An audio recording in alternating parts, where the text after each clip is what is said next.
ఉద్దేశం ఎవరికి కూడా ఇప్పుడు మీరు ఇందాక మీటింగ్ లో చెప్పినట్టు పురుషోత్తం రెడ్డి గారు మోడీ గారు ఏం చెప్తున్నారు,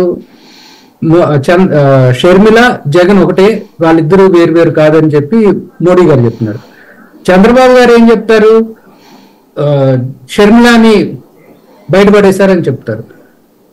పవన్ కళ్యాణ్ ఏం చెప్తారు, ఒకనొక మీటింగ్ లో, ఈ మీటింగ్ లో, పక్కన మీటింగ్ లో గోడకేసి కొట్టారని చెప్తారు. అసలు మాట్లాడేదానికి ఏమైనా అర్థం ఏమైనా ఉందా? అసలు ప్రజలకు ఏం చేద్దాం, నెక్స్ట్ 5 years లో ఏం చేద్దాం? పోనీ 2014 నుంచి 2019 వరకు ఏం చేసాం? పోనీ 2014 నుంచి 2024 వరకు బీజేపీ అధికారంలోని రాష్ట్రానికి ఏం చేసామని చెప్పాలి కదా. మాట్లాడితే బీజేపీ వాళ్ళు ఏం చెప్తారంటే ఎన్ఐటి ఇచ్చాము, IIIT ఇచ్చాము, ఐఐటి ఇచ్చాము, ఐఐఎం ఇచ్చామని చెప్తున్నారు. ఇది ఆంధ్రప్రదేశ్కి ఒక్కదానికి సెపరేట్ గా ఏమైనా ఇచ్చారా? దేశవ్యాప్తంగా అన్ని రాష్ట్రాలకు ఇస్తున్నారు, అలాగే మనకు కూడా ఇస్తున్నారు, లేదా మన రాష్ట్రానికి హక్కుగా రావాల్సిన ఇస్తున్నారు. పోనీ ఎడిషనల్ గా ఏమి ఇచ్చారు? ఎడిషనల్ గా ఏమైనా ఇచ్చారంటే చెప్పాలి. ఫలానా కేవలం వెనకబడిన రాష్ట్రం కాబట్టి మంచి చేద్దామన్న ఉద్దేశంతో ఈ పని చేశాము, సో మా పార్టీకి ఓట్లు వేయండి అని చెప్పారు. పోనీ ఇంకా ఇన్ డెప్త్కి వెళ్తే ఇప్పుడు వాళ్ళు తీసుకునే సీట్ల గురించి రాపా సత్యనారాయణ గారు చాలా మొహమాట పడ్డారు. పాడేరు ఇచ్చారు, శ్రీకాకుళం ఇచ్చారండి. శ్రీకాకుళంలో కనీసం వాళ్ళు జెండా పట్టుకునే వాళ్ళు 10 మంది ఉన్నారో లేదో నాకైతే తెలియదు.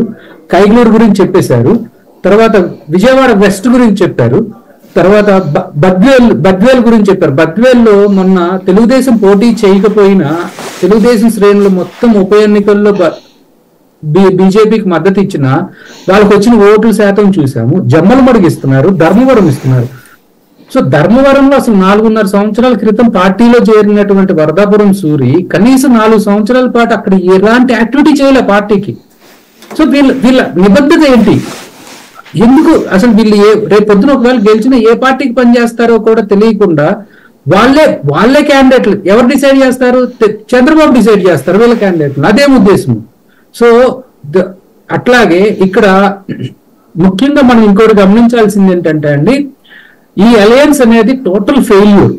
ఫర్ ఎగ్జాంపుల్ పవన్ కళ్యాణ్ పిఠాపురం నుంచి పోటీ చేస్తానంటే అక్కడ తెలుగుదేశం క్యాండిడేట్ గొడవ చేస్తాడు. వంశీకృష్ణ శ్రీనివాస్ అని చెప్పి వైఎస్ఆర్సీపీలో ఉన్న అతన్ని తీసుకుంటారు. ఆయన్ని వైజాగ్ లో ఒక సీట్ ఇస్తే వైజాగ్ లో ఉన్న జనసేన శ్రేణులు ఆయనకు ఒప్పుకోరు. సో ఇక్కడ ఇట్లాంటి మొత్తం చాలా చోట్ల ఇక్కడ ఇష్యూ ఏంటంటే పారాషూట్ వేసుకొని దిగిపోయిన లీడర్స్ కి టికెట్లు ఇవ్వటం, పార్టీ కోసం గట్టిగా పనిచేసిన వాళ్ళనేమో తీసి పక్కన పడేయటం. ఇవాళ రోజున జగన్మోహన్ రెడ్డి గారు అట్టడుగునున్న కార్యకర్తలకి దాదాపు 10 నుంచి 12 మందికి ఈ ఎన్నికల్లో సీట్లు ఇస్తున్నాం. ఎందుకు? పార్టీలో రేపొద్దున నాలాంటి వాళ్ళకో ఇంకెవరికైనా అవకాశం వస్తుంది, లేకపోతే ఈ పార్టీని నమ్ముకుంటా ఈ కార్యకర్తకి లేకపోతే ప్రజలకు మంచి సందేశం ఇస్తున్నాం, ఒక స్టాండర్డ్స్ ఉన్నాయి, లేకపోతే ఒక పాలసీ ఉంది అని చెప్పి.